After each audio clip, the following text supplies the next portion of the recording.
This project is too easy, I said, pointing at the glowing screen where the system architecture was displayed. We've been overthinking it. These redundancies here and here, they're creating bottlenecks. I could streamline this in 3 days. Instead of the 3 months we've scheduled. The conference room fell silent. 12 pairs of eyes darted between me and Petra, our project manager. Her smile vanished as she studied me with narrowed eyes. Too easy? Petra's voice was dangerously soft. We've been developing this integration for months. The client has invested $9 million. And you think it's too easy? I nodded, unaware of the trap I'd stepped into. Yes, the solution is straightforward once you understand the underlying. That's enough, Mila. Petra stood, smoothing her gray pencil skirt. Your arrogance has been a problem since day one. This team has worked tirelessly while you've repeatedly questioned our approach without offering constructive solutions. But I am offering a solution, I protested, gesturing toward my laptop. If you look at the code structure, we don't need your ego here. Petra's voice cut through the room like a knife. You're fired. Please clean out your desk immediately. Security will escort you out. The room temperature seemed to drop 10 degrees. My colleagues stared at their laptops, unwilling to meet my eyes. Only Dev, our junior programmer, looked horrified. I should have argued, should have demanded to speak with the CTO, should have insisted they look at my solution. Instead, I smiled. As you wish, I said quietly, gathering my things. Something in my calm response made Petra's eye twitch. As security walked me to my desk, I knew exactly what would happen next. The project would collapse without my expertise, not because I was irreplaceable, no one ever is, but because I was the only one who truly understood the architectural flaw at the heart of their approach. 12 days later, my phone lit up with Petra's name. By then, the $9 million project had spectacularly imploded during the client demonstration, and she was begging me to come back. But I wasn't interested in going back. I was interested in something much more satisfying. Hey there, if you're enjoying this workplace revenge story, take a quick second to hit that like button and subscribe for more stories that'll have you cheering for the underdog. Drop a comment about the worst boss you've ever had. I bet Petra might give them competition. Now, let's get back to how this all started. My name is Mila Novikov. At 32, I'd spent a decade building a reputation as a problem solver in the tech integration space. I specialized in making incompatible systems talk to each other, a seemingly mundane specialty, until you realize that businesses lose millions when their fancy new software can't communicate with their legacy systems. I joined Hammond Digital 6 months earlier, lured by the promise of leading their biggest integration project yet. A national healthcare provider needed their patient management system to work seamlessly with their accounting, pharmacy, and insurance verification platforms. Previous attempts had failed spectacularly. We need fresh eyes. Oliver, the hiring manager, had told me. Someone who can think differently. That should have been my first warning. Companies often say they want innovation while punishing anyone who challenges the status quo. From day one, Petra made it clear that my role was to execute her vision, not question it. She had an MBA from an impressive university and 14 years at the company. What she didn't have was technical understanding of complex system integration. The timeline is aggressive, Petra explained during our first meeting. 9 months to complete all phases. The client is threatening to walk if we miss another deadline. I reviewed the specifications and immediately spotted the problem. The architecture is flawed. These systems weren't designed to communicate this way. Petra smiled tightly. We've had 3 architects review the plans. They're solid. Then why have previous attempts failed? Execution problems. Which is why we hired you. She tapped her expensive pen against her notepad. Let's focus on implementation, not reopening settled decisions. For months, I tried working within the parameters. I attended daily meetings where Petra showcased our progress to executives. I watched her take credit for insights I'd shared privately. I stayed late fixing problems that could have been avoided with a better foundation. When I raised concerns in team meetings, Petra would interject, "Let's take this offline, Mila." Those offline conversations never happened. As the deadline approached, testing revealed critical failures, data, corruption, security vulnerabilities, random system crashes. These are implementation bugs, Petra announced to the team. Mila's team needs to work weekends until they're resolved. My team, 3 junior developers who looked as exhausted as I felt, nodded dutifully. That night, I worked until 3 a.m. identifying the root cause, exactly what I'd flagged in my first week. The architecture itself was fundamentally incompatible with what they were trying to achieve. But I also discovered something else, a surprisingly simple solution. Instead of forcing direct communication between incompatible systems, we could build a lightweight translation layer, an elegant bridge that would transform data into formats each system could understand. I spent the weekend building a prototype, fueled by coffee and determination. By Monday morning, I had a working demo that proved my approach could solve their $9 million problem in a fraction of the time. That was the morning of the fateful meeting where I said those career-ending words, "This is too easy." After security escorted me out, I drove home in a strange state of calm. My apartment felt unusually quiet as I set my box of desk items on the kitchen counter. A plant, some photos, a world's okayest programmer mug given by a former colleague. My phone buzzed with messages from Dev and the other juniors. "What happened? Are you okay? This is insane." I responded to each with variations of, "I'm fine," before turning my phone off. Was I fine? I'd just lost a job paying $140,000 annually. I had savings, but not enough to be cavalier about unemployment. Yet beneath my practical concerns bubbled something unexpected. Relief. For 6 months, I'd compromised my professional integrity daily. I'd watched a deeply flawed project march toward inevitable failure, while my warnings went unheeded. 3 days passed with no contact from Hammond. I updated my resume, reached out to contacts, and tried to ignore the sinking feeling that Petra might be controlling the narrative about my departure. On day 4, Dev called from an unknown number. "They're saying you quit because you couldn't handle the pressure," he whispered. "Petra told everyone you had a breakdown during the meeting. That's not what happened."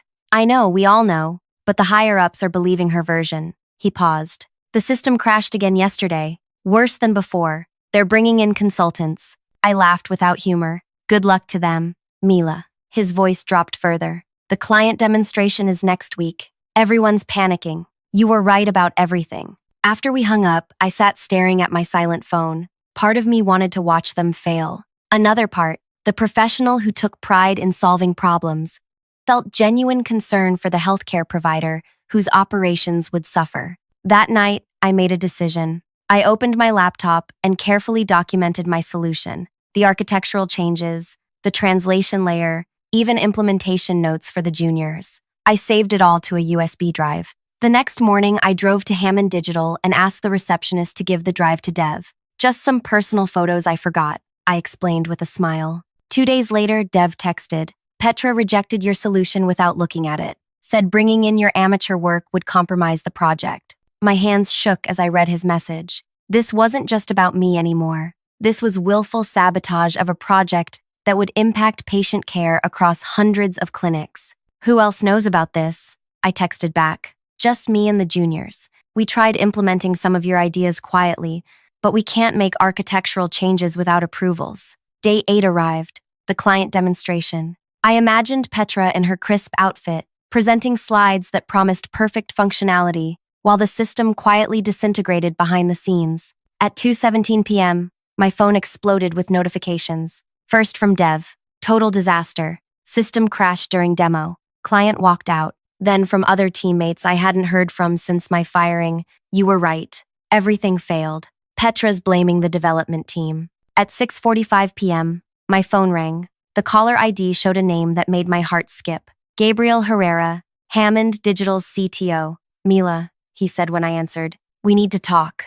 The way Gabriel said my name, tired, almost pleading, told me everything I needed to know about the state of the project. "I'm listening," I replied, keeping my voice neutral. "The demonstration was," he paused, searching for words. "Problematic. That's one way to put it. Mila, I'll be direct. The client is threatening to pull out completely. $9 million and a 3-year relationship on the brink of collapse." His voice dropped lower. "I need to understand what happened with you and Petra." I closed my eyes, choosing my words carefully. "What did Petra tell you?" "That you became combative in meetings, refused to follow the project methodology, and ultimately quit when asked to be a team player." A laugh escaped before I could stop it. "Is that what she said?" I'm gathering information from all sides before making decisions. The exhaustion in his voice was palpable. "Can we meet? Off-site, if that makes you more comfortable." We agreed on a coffee shop downtown for 8 a.m. the following morning. As I hung up, a mixture of emotions swirled through me.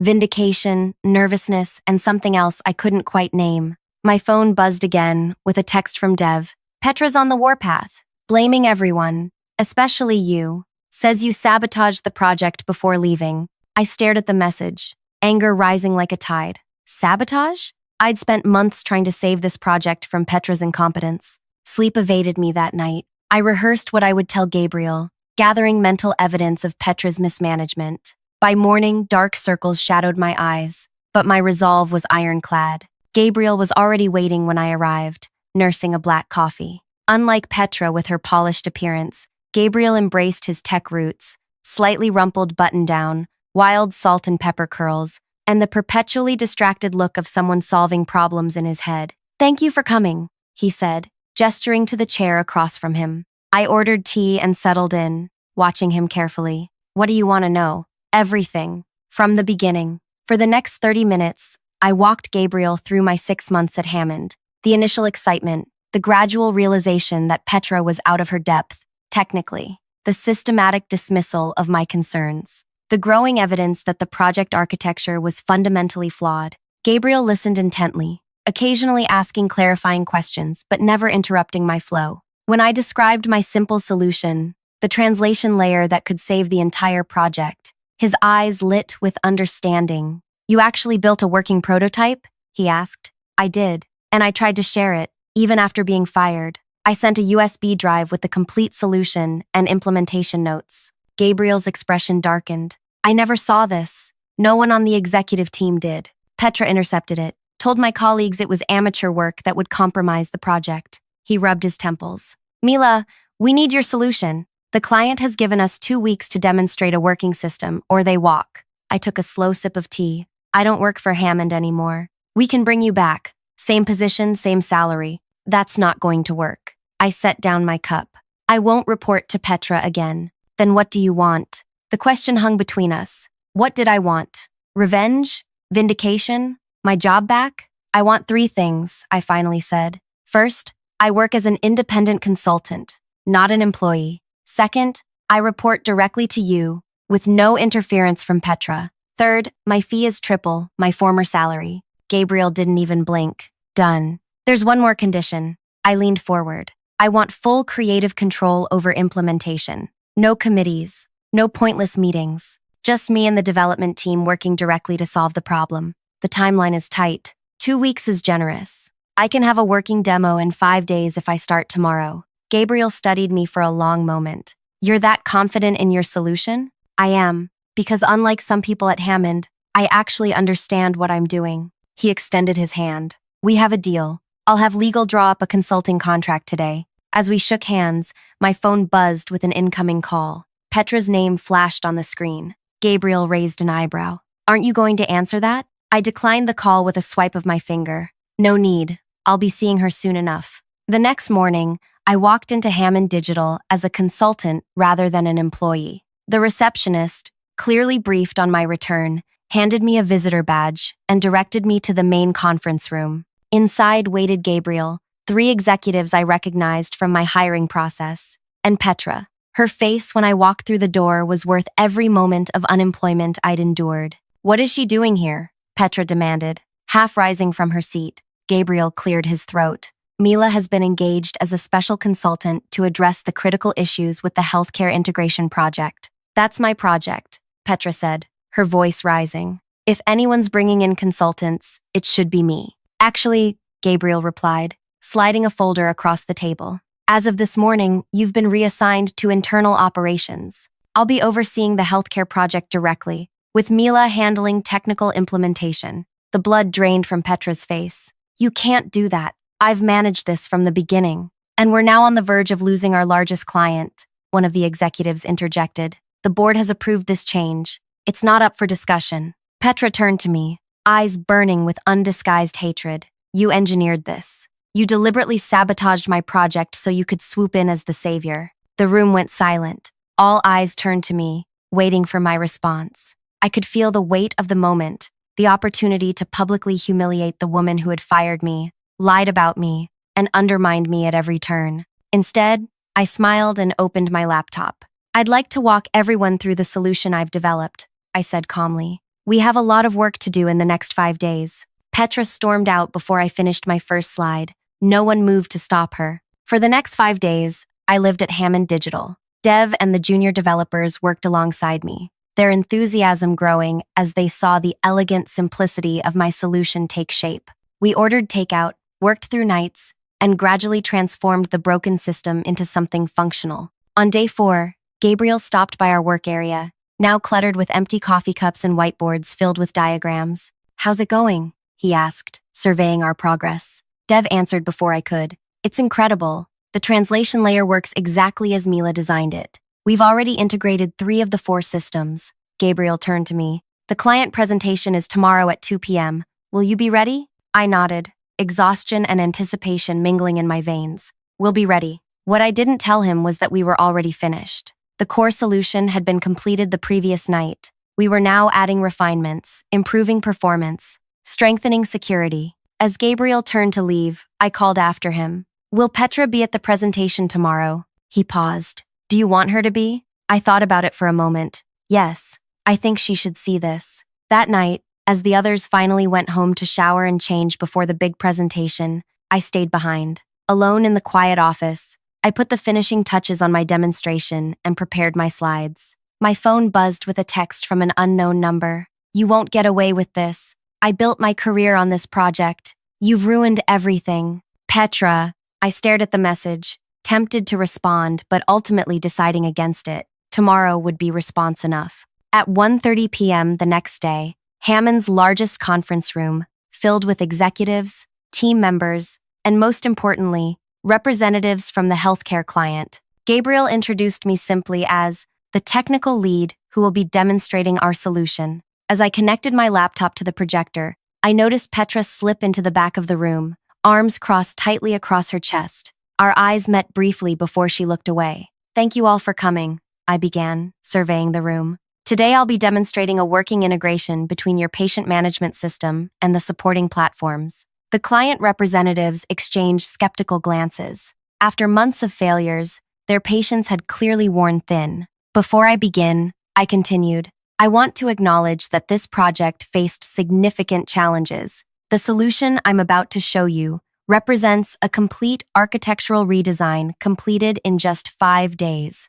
I clicked to the first slide, showing a simple diagram of my translation layer approach. The key insight was recognizing that we didn't need to force these systems to speak directly to each other. Instead, we built a lightweight translation layer that transforms data into formats each system can understand. For the next 20 minutes, I walked them through the solution, demonstrating live integration between systems that had previously failed catastrophically. With each successful demonstration, the energy in the room shifted from skepticism to cautious optimism to outright excitement. When I finished, the lead client representative, a stern woman who hadn't smiled once during my entire presentation, leaned forward. "Can we test it ourselves?" she asked. "With real scenarios?" "Absolutely," I replied, sliding my laptop toward her. "Try anything you want." For the next hour, the client team put the system through increasingly complex scenarios. Each time, the integration performed flawlessly. By the end, even the stern representative was smiling. "This is exactly what we've been asking for," she said, looking at Gabriel. "How did your team accomplish in 1 week what couldn't be done in 6 months?" Before Gabriel could answer, I spoke up. "Sometimes the simplest solutions are hardest to see when you're too close to a problem. Fresh perspectives can make all the difference." My eyes drifted to the back of the room, where Petra stood watching, her expression unreadable. As the meeting concluded with handshakes and relieved smiles, she slipped out without a word. Gabriel approached me as the room cleared. "The client is thrilled. They're not only keeping the contract, they're discussing expanding it to include their regional networks." He lowered his voice. "That would double the project value." I nodded, suddenly exhausted as the adrenaline of the presentation faded. "I'm glad it worked out." "About your consulting arrangement," Gabriel continued, "we'd like to discuss making it permanent. A new position, Technical Solutions Director, reporting directly to me." Before I could respond, a commotion erupted in the hallway. Raised voices, one of them unmistakably Petra's. Gabriel excused himself to investigate, leaving me alone with my thoughts. The solution had worked perfectly. The client was satisfied. I had been vindicated in the most public way possible. So why did victory feel so hollow? I walked into the hallway to find Petra confronting Gabriel, her voice pitched high with desperation. You can't just erase 6 months of my work, she was saying. I built this project from the ground up. I secured the client. I nearly lost us the largest contract in company history, Gabriel finished quietly. Petra, this isn't the place for this conversation. She spotted me, and her eyes narrowed. This was your plan all along, wasn't it? Undermine me at every turn. Get yourself fired to create a crisis, then swoop in as the savior. Several employees had stopped to watch the confrontation. Dev and the junior developers stood nearby, expressions uncomfortable but defiant. Petra, I said evenly, the only person who undermined you was yourself. You ignored valid technical concerns. You hid problems from leadership. You intercepted solutions that could have saved the project weeks ago. That's a lie, she snapped, but her voice wavered. Is it? Dev stepped forward, surprising everyone. Mila gave us a USB drive with her solution weeks ago. You took it and told us it was worthless without even reviewing it. Petra's face flushed. That wasn't. I was protecting the project integrity. By ensuring it would fail? Gabriel asked, his voice dangerously quiet. A heavy silence fell over the hallway. Petra looked around, seeking allies and finding none. The realization that she had lost control of the project, of the narrative, of her career trajectory, played across her face in real time. My office, Petra. Now. Gabriel's tone left no room for argument. As they walked away, the crowd dispersed, murmuring. Dev approached me with a tentative smile. That was intense, he said. What happens now? I shrugged. That's up to Gabriel and the executive team. But right now, I need some fresh air. Outside, the afternoon sun felt warm on my face. For the first time in months, I breathed easily. My phone buzzed with a text from Gabriel. When you're ready, I'd like to continue our conversation about your future with Hammond. I stared at the message, conflicting emotions churning inside me. The vindication was sweet, but something still felt unresolved. That evening, I met Gabriel at the same coffee shop where we'd struck our deal. His expression was grave as I sat down. Petra has been placed on administrative leave pending a full review of the project, he said without preamble. Her actions potentially violated company ethics policies. I nodded, unsurprised. And the project? Moving forward with you at the helm. If you'll accept the position we discussed, Technical Solutions Director, reporting directly to me, full creative control over implementation, and, he slid a paper across the table, a compensation package that reflects your value to the company. The number at the bottom of the page made my eyes widen slightly. It was nearly triple my previous salary. That's generous, I said carefully. It's necessary. Gabriel leaned forward. Mila, I've been watching you since you arrived 6 months ago. Your work has always been exceptional. The problem was never you. It was where we positioned you in the organization. I traced the rim of my coffee cup, thinking, and if I say no? Gabriel looked surprised. Why would you turn this down? Because Hammond Digital has a culture problem that goes beyond Petra, I replied. For 6 months, I raised valid concerns that were systematically ignored. Other team members saw the problems too, but the company's structure made it impossible for those concerns to reach the right people. We're addressing that. With all due respect, Gabriel, placing Petra on leave doesn't fix the underlying issues. Your management structure rewards those who tell pretty lies over those who deliver uncomfortable truths. He sat back, studying me with newfound respect. What would you propose instead? I'll complete the healthcare project as a consultant, including the expansion phase. But afterward, I want to establish my own technical consultancy. And I want Hammond Digital to be my first client. Understanding dawned in his eyes. You don't want to be an employee at all. No, the certainty in my voice surprised even me. I've learned something valuable from this experience. My greatest strength is in seeing problems clearly, without organizational blinders. I can't do that effectively from inside. Gabriel was quiet for a long moment. You know what you're giving up? The security, the benefits, the resources of a large company? I smiled. I'm gaining more than I'm losing. We spent the next hour negotiating the terms of my consultancy. By the time we finished, I had secured a 1-year contract with Hammond that would provide the financial foundation for my new business while giving me the freedom to take on other clients. As we stood to leave, Gabriel asked the question that had clearly been bothering him. Were you planning this all along? Even before Petra fired you? I considered lying, then decided against it. No, but sometimes getting pushed off a cliff teaches you that you can fly.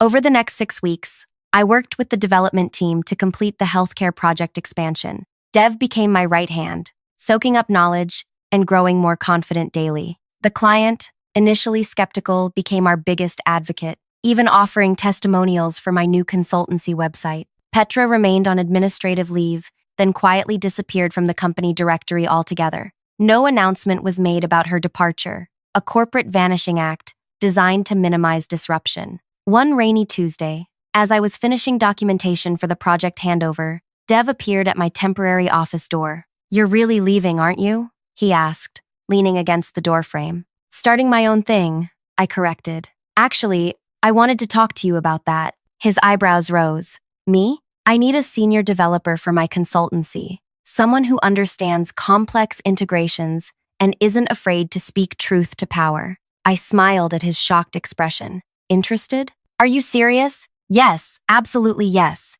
"Good, because I've already negotiated with Gabriel to bring you on. 30% salary increase, more flexible hours, and equity in the new company." Dev's face lit up, then suddenly turned serious. "Wait, did you plan this too? Taking me with you?" I laughed. "Let's just say I recognize talent when I see it, and loyalty." That afternoon, I cleaned out my temporary workspace for the second time. As I was leaving, Gabriel met me at the elevator. "Your final invoice has been approved," he said, "including the performance bonus." "Thank you. I also wanted to give you this." He handed me an envelope. "It's a letter of recommendation for your new venture. I've already sent copies to my contacts at 3 companies who might benefit from your services." I was genuinely touched. "That's extremely generous." "It's self-serving," he admitted with a small smile. "The better you do, the more Hammond benefits from our ongoing relationship." As the elevator doors opened, he added, "Oh, and one more thing. The board conducted a full review of the healthcare project.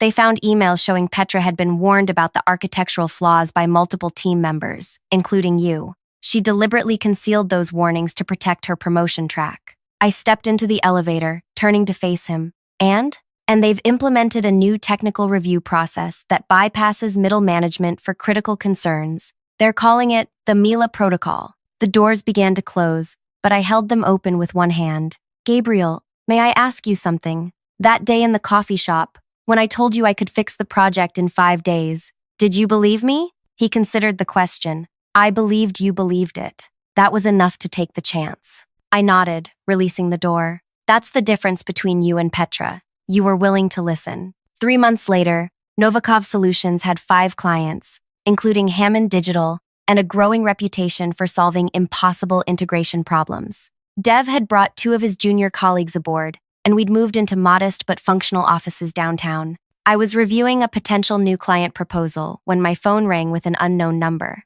"Mila Novikov," I answered. "Miss Novikov, my name is Tara Wilson. I'm the CIO at Meridian Health Systems." I straightened in my chair. Meridian was one of the largest healthcare providers in the country, exactly the type of client I hoped to attract. "How can I help you, Miss Wilson?" "We're having integration issues with our patient management system. Your name was suggested by several sources, one quite insistent source, actually." "Oh, who was that?" "Petra Crane. She's our new project manager." My breath caught. "Petra works for you?" "Started about a month ago. Came highly recommended from her previous position." There was a pause. "Is there a problem?" I leaned back in my chair, mind racing. Petra had landed at Meridian, with a falsified recommendation, no doubt, and was now facing the same technical challenges that had been her undoing at Hammond. And she had recommended me. "Miss Wilson, I'm very familiar with these integration challenges," I said carefully. "In fact, I recently completed a similar project for another healthcare provider."